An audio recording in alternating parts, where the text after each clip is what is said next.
네, 캐시 릭비라는 체조 선수가 있습니다. 1972년 민헨 올림픽 게임에 참가했던 미국의 체조 선수였는데,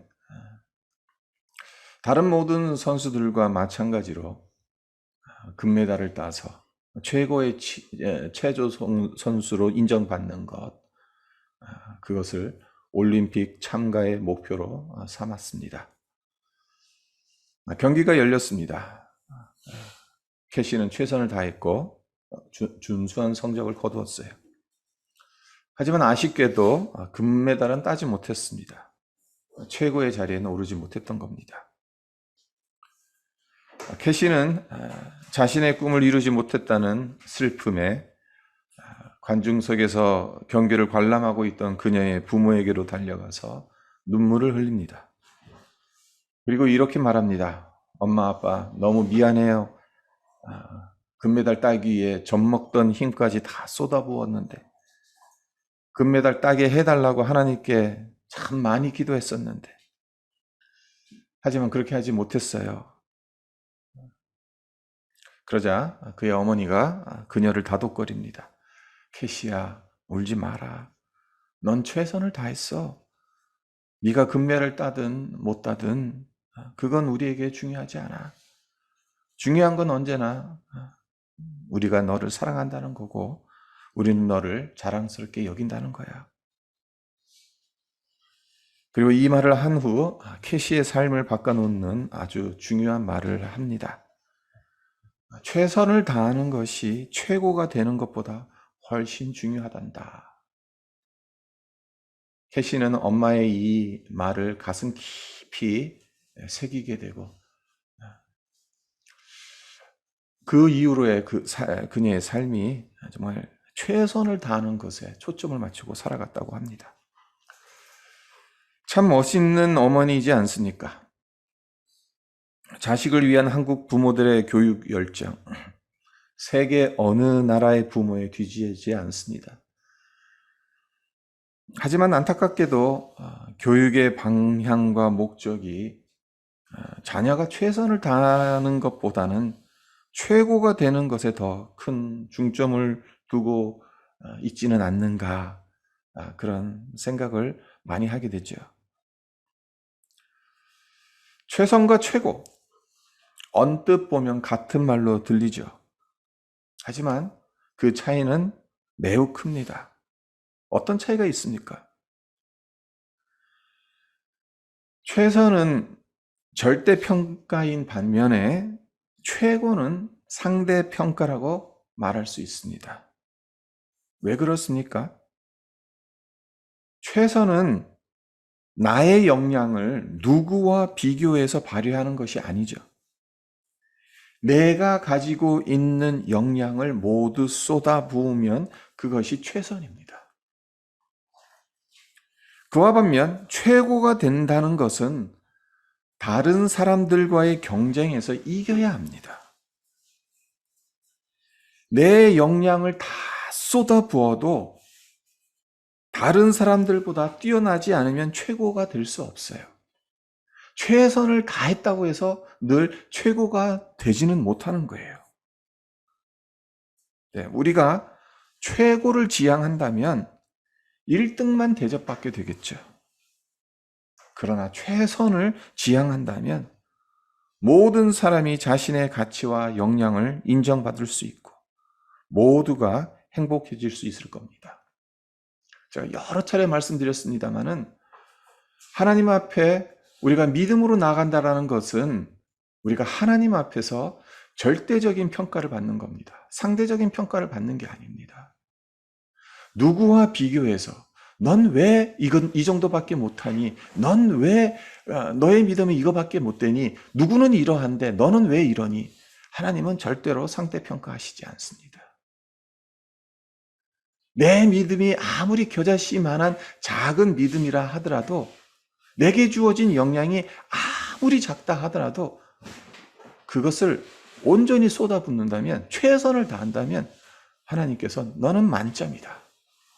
그렇게 여겨주신다는 겁니다. 최고가 되지는 못한다 하더라도 최선을 다할 수 있다는 것. 신앙의 여정 역시 마찬가지라는 거죠. 다윗과 같은 최고의 믿음을 가질 수는 없을런지 모른다 하더라도 내게 주어진 상황에서 최선을 다해 하나님을 믿고 섬길 수는 있다라는 것입니다. 그렇다면 성경에서 말하는 최선은 무엇이겠습니까? 어떻게 해야 우리가 최선을 다할 수 있을까? 오늘 함께 읽은 본문인 골로새서 3장 18절에서 25절 그 비결을 찾고자 합니다. 오늘 함께 읽은 골로새서 3장 18절에서 25절 에베소서에서도 비슷한 말씀이 나오죠. 네, 결국 사도 바울이 이 구절에서 이 단락에서 권면하고자 하는 바가 무엇입니까? 믿는 성도들이 가정생활과 사회생활을 어떻게 해야 할지 그것을 권면하고 있습니다. 18절에서부터 자세히 보세요. 18절에 보면 아내들아 라고 되어 있고 19절에선 남편들아, 20절에선 자녀들아, 21절에선 아비들아, 22절에선 종들아, 그리고 오늘 본문은 아니지만 4장 1절에서는 상전들아. 지금 사도 바울은 가정의 구성원들, 아내, 남편, 자녀, 아비, 부모, 가정의 구성원들이죠. 그리고 종들, 그리고 상전들, 사회의 구성원들이라고 볼 수가 있어요. 직장에서의 구성원들이라고 볼 수가 있어요. 그러니까 사도 바울은 지금 가정의 구성원들, 직장에서의 구성원들을 일일이 거명하면서 권면하고 있는 거예요. 아내들은 남편에게 순종하라는 거고, 남편들은 아내를 사랑하고 괴롭게 하지 말라는 거예요. 자녀들은 모든 일에 부모에게 복종하라고 하고 있습니다. 부모는 자녀들을 노엽게 만들지 말라고 말합니다. 그리고 종들은 상전들에게 순종하라고 합니다. 그리고 상전들은 의와 공평을 종들에게 베풀라고 사도 바울이 권면하고 있습니다. 이런 식으로 사도 바울이 가정 구성원으로서 또 직장의 구성원으로서 해야 할 일들 구체적으로 권면을 하고 있는데 23절에 보면 이 모든 권면의 결론을 다음과 같이 내립니다. 무슨 일을 하든지 마음을 다하여 주께 하듯 하고 사람에게 하듯 하지 말라. 그러니까 이 23절 이 구절을 근거로 해서 바탕으로 해서 가정 구성원들, 직장 구성원들 어떤 식으로 살아야 할지 이런 의미가 되겠죠. 남편들은 아내를 어떻게 사랑해야 된다고요?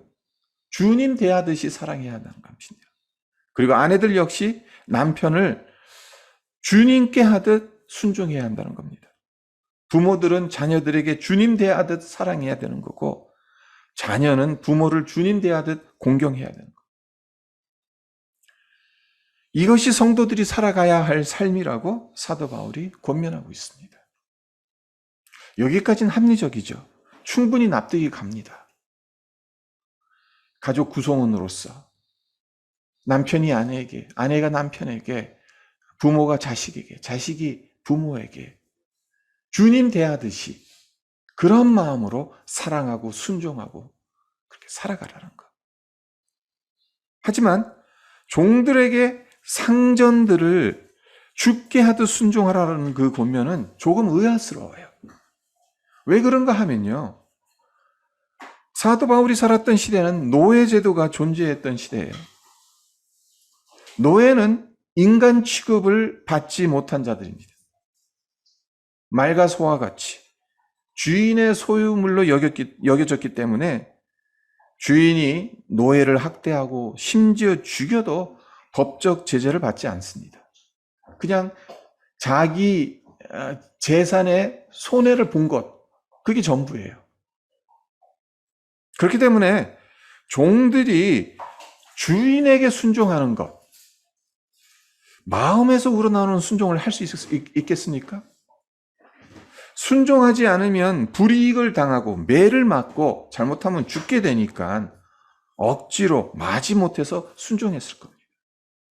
그렇죠? 종이 주인에게 순종은 해요. 그러나 그것은 마음을 담은 순종이 아니에요. 억지로, 강요에 의해서 하는 순종이에요. 회초리를 내리치니까 하는 순종이에요. 그런데 사도 바울이 종들을 향해서 상전을 어떻게 순종하라고 합니까? 죽게 하듯 순종하라는 거예요. 23절 이 결론의 요지에 따라서 하자면 종들은 상전들에게 순종할 때 죽게 하듯 순종해야 되는 거예요. 근데 죽게 하듯 순종하라는 권면은 어떤 권면이겠어요? 정말 사랑하고 존경하는 마음으로 기쁘게 순종하라는 겁니다. 채찍질이 무서워서, 주인의 학대가 무서워서 마지못해서 순종하는 것이 아니라 존경하고 사랑하는 마음, 주님을 사랑하고 존경하는 마음, 그 마음, 그렇게 상전을 대하라는 거예요. 사도 바울이 종들에게 이런 권면을 하고 있습니다. 종들 입장으로는 이해가 가지 않았을 거예요. 아무리 우리가 종이라고 하더라도 우리를 이렇게 무시해도 되나? 아마 그런 생각을 했을는지도 몰라요. 사도 바울이 이렇게 권면한 이유가 무엇이겠습니까? 주님을 믿는 성도들은 사람의 종이 아니란 겁니다. 주님의 종이라는 겁니다. 이 땅에서의 신분이 자유인이든 종이든 사도 바울은 모두가 하나님의 종이라는 겁니다. 그렇기 때문에 이런 권면을 할 수 있는 겁니다.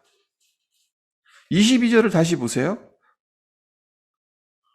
종들아 모든 일에 육신의 상전들에게 순종하되. 사도 바울은 종들이 순종해야 할 상전을 육신의 상전으로 표현하고 있어요.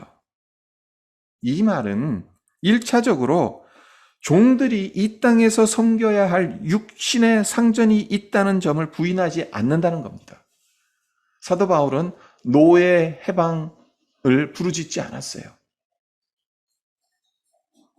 하지만 이 말 안에는 더 깊은 차원의 의미가 함축되어 있습니다. 비록 이 땅에서는 노예의 신분으로 살아가야 하지만 예수를 믿어 영혼의 구원을 받았기 때문에 영적으로는 더 이상 노예가 아니라 예수 믿는 상전과 똑같이 하나님의 자녀라는 것. 그리고 이런 이유로 육신의 상전에게 죽게 하듯 할 수 있다라는 것. 너희의 진짜 주인은 육신의 주인이 아니다. 하늘의 주인이다. 그것을 이야기하고 있는 겁니다. 그래서 남편이 아내에게 하듯, 아내가 남편에게 하듯, 부모가 자식에게 하듯, 자식이 부모에게 하듯, 그런 차원에서 육신의 상전을 대할 수 있는 자유함과 당당함이 있다는 겁니다. 성경에서 이 점을 아주 대표적으로 보여주는 인물이 있죠. 누굽니까? 요셉입니다. 요셉은 형들의 시기와 질투로 애굽의 노예로 팔려갔어요. 하지만 애굽에서 요셉이 노예로 살았습니까? 아니면 하나님의 자녀로 살았습니까? 요셉의 신분은 분명 노예였지만 노예처럼은 살지 않았어요. 하나님의 자녀답게 거룩하고 성실하게 살았어요. 주인인 보디발을 하나님 섬기듯 최선을 다해서 섬겼어요. 어떻게 요셉이 이렇게 할 수 있었겠습니까? 하나님 자녀로서의 정체성과 자존심이 분명했기 때문에 그렇게 할 수 있었던 겁니다. 결국엔 우리 자존감의 문제예요. 우리 정체성의 문제예요.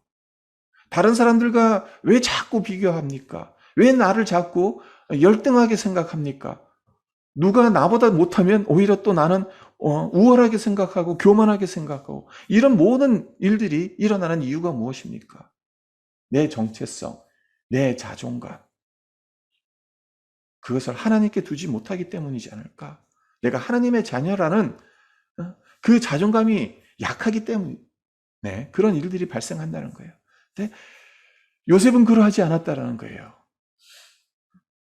애굽의 종으로 팔려갔더라도, 그리고 이유 없는 모함을 받고 옥에 갇혔더라도 나는 하나님의 자녀라는 거예요. 하나님이 내게 주신 꿈이 있다라는 거예요.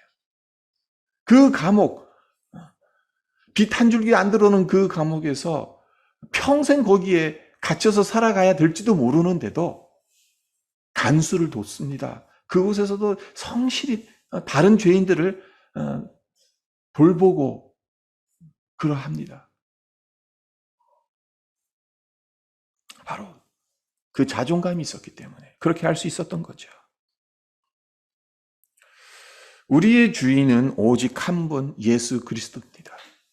참 중요한 겁니다. 우리는 예수님께만 주님이라고 부르고 주인으로 모시는 거예요. 그래서 모든 것에 자유로울 수가 있어요. 내가 가난에도 처할 수 있고 부유에도 처할 수가 있어요. 이 사람을 포용할 수도 있고 저 사람을 포용할 수도 있어요. 왜? 내게 자유함이 있으니까. 당당함이 있으니까. 오직 주님만이 나의 주인이라는 그 당당함, 그 자유함이 있으니까. 그리고 그렇기 때문에 역설적이게도 모든 사람에게 죽게 대하듯 할 수 있다는 거예요. 내 자존심이 무너지는 게 아니거든요. 이것을 죽게 하는 거다 생각하고 할 수 있기 때문에, 예수님은 세상의 모든 것을 다스리는 주제자시니까 우리가 하는 모든 일은 예수님께 하는 일이 되는 것이고, 그러하기에 무슨 일이든 예수님께 하듯 할 수 있다는 것. 우리가 살고 있는 현대사회, 노예제도가 더 이상 존재하지는 않죠. 그러나 우리가 몸담고 있는 이 사회, 조직으로 구성되어 있습니다. 그리고 조직 안에는 주종관계, 그리고 상하관계가 엄연히 존재합니다. 따라서 종이 상전을 주님 대하듯 대하라는 사도 바울의 권면은 오늘날에도 새겨들어야 할 하나님의 유효한 말씀입니다. 그렇습니다. 가정과 교회에서뿐만 아니라 세상의 조직에서도 죽게 하듯 모든 일에 최선을 다해야 하는 것이 우리의 의무입니다. 22절을 한 번 더 보겠습니다. 종들아, 모든 일에 육신의 상전들에게 순종하되 사람을 기쁘게 하는 자와 같이 눈가림만 하지 말고 오직 주를 두려워하여 성실한 마음으로 하라. 사람의 종이 아닌 주님의 종이기 때문에 무슨 일을 하더라도 주님을 기쁘시게 해드리는 마음으로 하라는 것, 그만큼 일하는 동기와 태도의 중요성을 깨달으라는 권면이지 않습니까? 사회생활을 하다 보면 타인의 눈을 의식하고 타인의 눈치를 살펴야 할 때가 많습니다.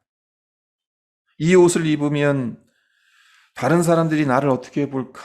이렇게 행동하면 다른 사람들이 어떻게 생각할까?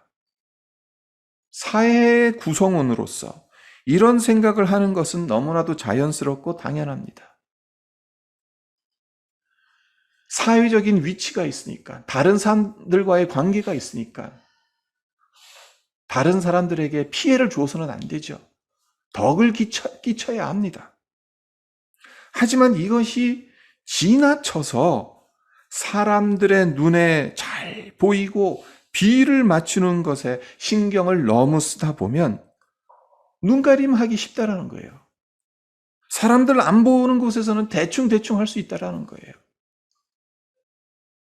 문제는 눈가림하면 언젠가는 들통이 나게 돼 있다는 것이고, 그때 지불해야 할 대가가 엄청 클 수 있다라는 것입니다. 성도들은 사람들이 보지 않는다고 해서 눈가림하는 자들이 아닙니다. 사람의 눈이 아닌 하나님의 눈을 의식하면서 살아가야 되는 자들입니다. 누가 보든 보지 않든 하나님을 두려워하기 때문에 성실한 마음으로 맡겨진 일들을 감당하는 자들입니다. 뉴욕의 어느 한인교회를 출석하는 집사님의 이야기입니다. 이분은 세탁소를 운영해서 큰 부자가 되었다고 해요. 이분이 큰 부자로 성공할 수 있었던 비결이 무엇이었는가 하면요, 모든 세탁물을 예수님의 옷을 세탁한다는 마음으로 정성을 다해 세탁했다고 해요. 그랬더니 뉴욕시에서 소문이 나게 되고, 뉴욕의 영화 배우들 그리고 유명인들이 이 집에만 갖다 맡기는 거예요. 영화 배우들 유명인들의 옷이니까 얼마나 비싼 옷이겠어요. 그러니까 그 옷을 세탁하면 그 비용이 얼마나 많이 나오겠어요.